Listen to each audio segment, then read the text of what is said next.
In the world of crime, some names echo louder than others.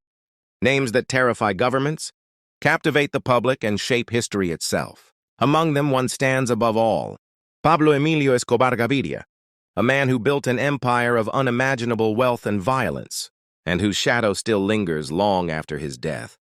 This is the rise and fall of the King of Cocaine. Pablo Emilio Escobar was born on December 1st, 1949, in the small town of Rio Negro, Colombia. He grew up in Medellin, a city that would one day know his name better than anyone else's. His father, Abel de Jesus, was a farmer. His mother, Hermilda, was a teacher. From a young age, he showed ambition far beyond his surroundings. Classmates remembered him as a boy with charm, confidence, and a hunger for more. In school, he was bright but rebellious. Books interested him less than the idea of power and money. Some say that even as a teenager, he declared, "One day, I'm going to be president of Colombia, or the richest man in the world." By his teenage years, Pablo was already experimenting with small crimes, selling fake diplomas, stealing cars, and smuggling electronics. This taste of quick money would soon lead him down a darker road. The 1970s in Colombia were years of unrest, poverty, political instability, and rising demand for drugs in the United States. Escobar saw opportunity where others saw chaos. He started small, smuggling cigarettes and household goods, but soon he moved into something far more profitable: cocaine. At that time, cocaine was becoming popular in the U.S., and demand was exploding. Pablo was quick to act. He partnered with smugglers, organized transport routes, and began building what would later become the Medellín Cartel. But success didn't come without struggles. Rival gangs, corrupt police, and the risks of trafficking made every step dangerous. Escobar, however, had two weapons: ruthless violence and strategic generosity. He had a simple philosophy: plata o plomo, silver or lead. In other words, take the bribe or take the bullet. This rule forced politicians, judges, police, and even ordinary citizens to bend to his will. By the 1980s, Pablo Escobar was no longer just a smuggler. He was the undisputed king of cocaine. At the height of his power, his cartel supplied 80% of the cocaine entering the United States. His empire earned an estimated $420 million a week. Forbes magazine even listed him among the richest men in the world, with a fortune of more than $30 billion. But Pablo was more than just a drug lord. He was a paradox. To the poor of Medellin, he was Robin Hood. He built housing projects, soccer fields, and schools. He handed out cash to the needy, winning loyalty from communities that adored him. To them, Escobar was not a criminal.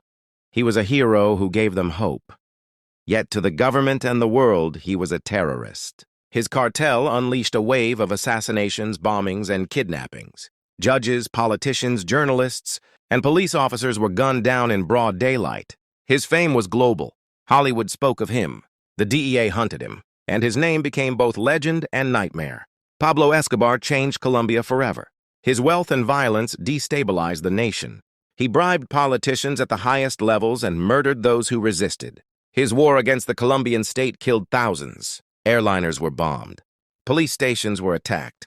The streets of Medellin turned into battlefields. Ordinary citizens lived in constant fear. Yet at the same time, his money lifted entire neighborhoods out of poverty.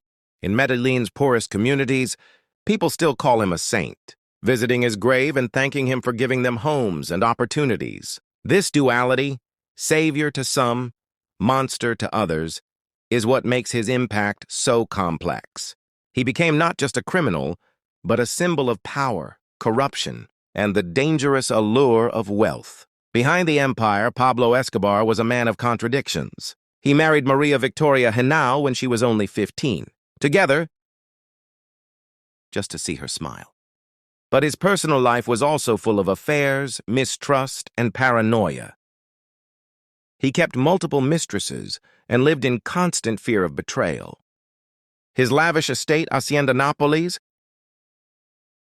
became a playground of excess, complete with a private zoo, cars, and planes. Despite his wealth, Pablo was haunted by the thought of capture. He burned stacks of cash just to keep his daughter warm during a cold night in hiding. For a man who controlled billions, fear was his constant companion. The empire could not last forever. By the early 1990s, the pressure from the Colombian government, the DEA and rival cartels was overwhelming. In 1991, Escobar surrendered to authorities under a secret deal. He built his own luxury prison, La Catedral, complete with a bar, a soccer field, and even a waterfall. But when the government tried to transfer him, he escaped.